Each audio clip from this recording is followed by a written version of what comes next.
Bismillahirrahmanirrahim. Yang keempat, yaitu adalah perbaikilah hubunganmu dengan orang tua. Ini penting ini.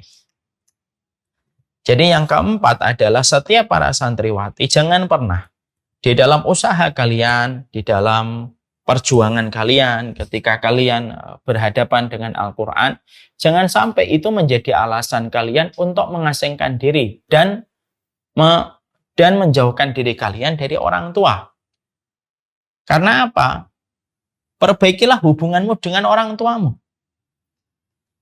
Tidak sedikit para santri merasa bahwasanya ketika dia sedang berjibaku dengan Al-Quran, maka akhirnya mereka merasa bahwasanya orang tuanya tidak paham, orang tuanya tidak mengerti. Lalu akhirnya apa? Dia suka merendahkan orang tuanya hanya karena merasa dia banyak hafalan Qurannya.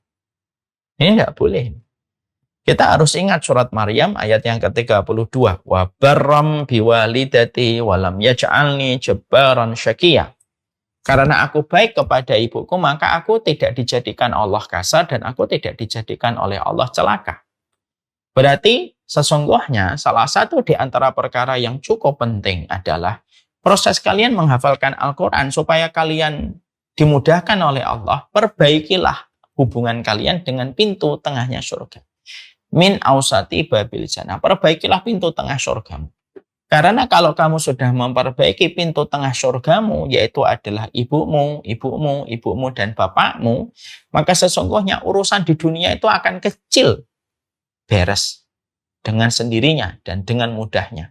Selama kalian memperbaiki yang paling besar, yaitu adalah pintu tengahnya surga. Dan mendapatkan pintu tengahnya surga itu bukan dengan sholat saja. Bukan hanya sekedar kita puasa, tapi memperbaiki dan mendapatkan pintu tengahnya surga itu adalah yaitu memperbaiki hubungan kita terus-menerus dengan orang tua kita, terutama ibu dan kepada bapak. Kalau kalian di rumah Quran Ummu Khadijah, kalian mendapatkan akses telepon, maka janganlah kalian nelpon siapapun kecuali menelpon kepada ibunya pertama kali dan nelpon kepada bapaknya. Ingat ya ayatnya, dan kalian saya yakin sudah hafal ayatnya.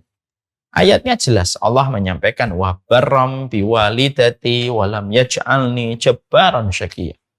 Karena aku berbuat baik kepada ibuku, walam yaj'alni jabbaran syaqiyya, maka tidak dijadikan aku celaka dan tidak dijadikan aku kasar. Lah, orang yang mereka senantiasa ketika mereka senantiasa memperbaiki dan mereka berbuat baik kepada ibunya, tidak dijadikan celaka, berarti semua urusannya itu kan ditanggung sama Allah. Tidak dijadikan celaka kok.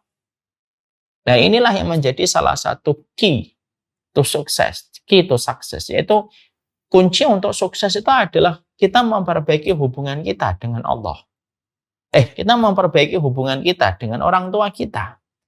Tidaklah kita kalau punya kesempatan untuk berkomunikasi, teleponlah ibunya. Jangan siksa orang tua kita dengan rasa rindu. Jangan siksa orang tua kita dengan berbagai macam sikap kita yang tidak menyamankan dan tidak menenangkan hatinya. Kalau kita mampu menenangkan, tenangkan hatinya. Ya. Dan kalau saya dulu sampai kalaupun sakit saya nggak mau ngasih tahu. Kenapa? Ya karena saya tidak mau hati orang tua saya gelisah. Saya selalu memberitahu yang betul-betul bisa menyenangkan untuk mereka. Kalian sering nggak dapati ada orang tampaknya biasa, mungkin hafalan Qurannya tidak sebagaimana yang lain. Hafalan Qurannya biasa, tapi kehidupannya seakan-akan dipermudah oleh Allah. Kalau kalian pernah melihat orang yang biasa, kemampuannya juga biasa, tapi kehidupannya seakan-akan dimudahkan oleh Allah dalam kebaikan, dalam ketaatan, bahkan urusan duniawi mereka dimudahkan, berarti biasanya ada kunci yang mereka lakukan sampai dia mendapatkan semua kemudahan dan kelapangan itu. Apa itu? Kuncinya adalah kebaikan dia kepada ibunya dan kepada bapaknya. Maka ini merupakan salah satu hal yang penting, ya, supaya tidak ada lagi seorang santri, seorang santriwati di pondok ataupun di rumah Quran, mereka ternyata menjaga jarak dengan orang tuanya, mereka jarang berhubungan dan berkomunikasi dengan orang tuanya gitu. Bahkan ketika santri mendapatkan rezeki, dia tidak ingat ibunya dan tidak ingat bapaknya. Ingatlah kalau dapat rezeki itu ingat. Apa yang kamu berikan kepada orang tuamu, walaupun hadiah daster saja, yang kalian belikan, mungkin di Cibubur kalian beli daster gitu, kalian kirim ke rumah. Atau kalian pesankan di pasar online gitu, market online, marketplace gitu. Maka itu yang justru akan memberi keberkahan besar untuk kalian. Sadar atau tidak sadar, mengerti ataupun kita belum mengerti, maka inilah yang kita harus selalu perhatikan. Makanya akhirnya itu yang kita harus selalu kita evaluasi setiap waktunya. Bagaimana kita bersama dengan orang tua kita dan bagaimana nama kita di hati mereka.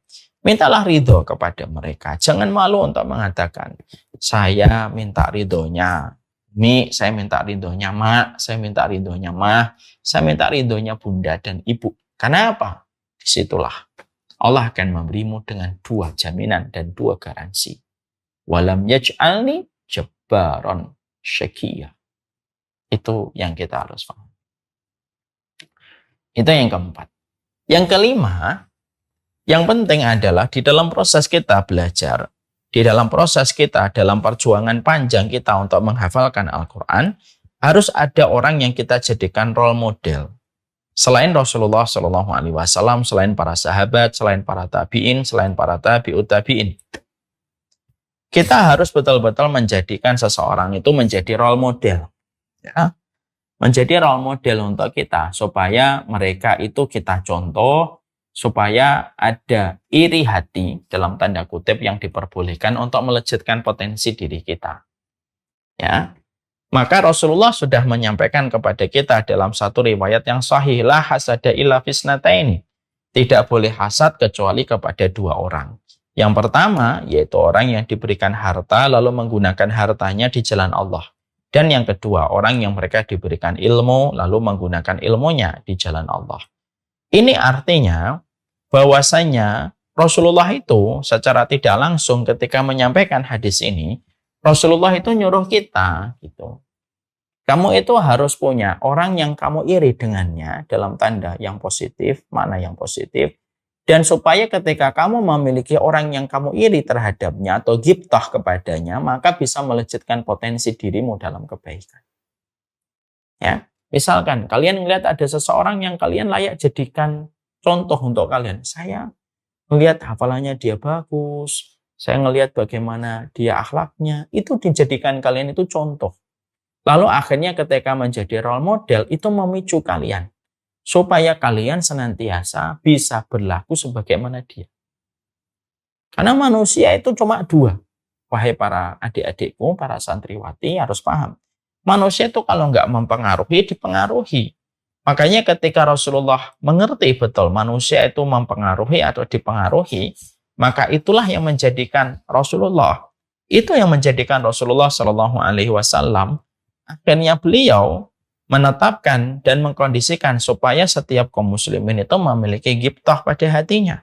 Supaya ghibtah itu memicu dirinya, bisa mendekatkan dirinya, bisa memberikan ikhtiar pada hidupnya, supaya bisa menyerupai orang yang dia jadikan role model. Karena itu penting. Kalau bukan karena role model yang kita miliki, terkadang akhirnya kita itu tidak punya pembanding pada hidup kita. Coba kalau kita tidak punya role model, kita tidak punya pembanding. Tapi dengan adanya role model yang kita miliki, akhirnya kita punya pembanding pada kehidupan kita. Dan itu sangatlah penting pada perjalanan kita, supaya kita paham, supaya kita mengerti. Role model pada kehidupan kita itu menjadikan kita terpicu dan terpacu pada kebaikan. Siapa role modelmu, wahai para santriwati? Ya, tentunya role model ini yang betul-betul benar ya kita jadikan contoh dan betul-betul layak untuk dijadikan role model. Bukan sekedar pemain sinetron, bukan sekedar pemain film, bukan sekedar bintang atau K-pop, bukan itu, tapi role model dalam ketaatan yang sedang kalian lakukan ketika menghafalkan Al-Quran. Ya, tetapkan siapa role modelmu. Iri hati yang melejitkan potensi. يا ربي شكرا هديت قلبي شكرا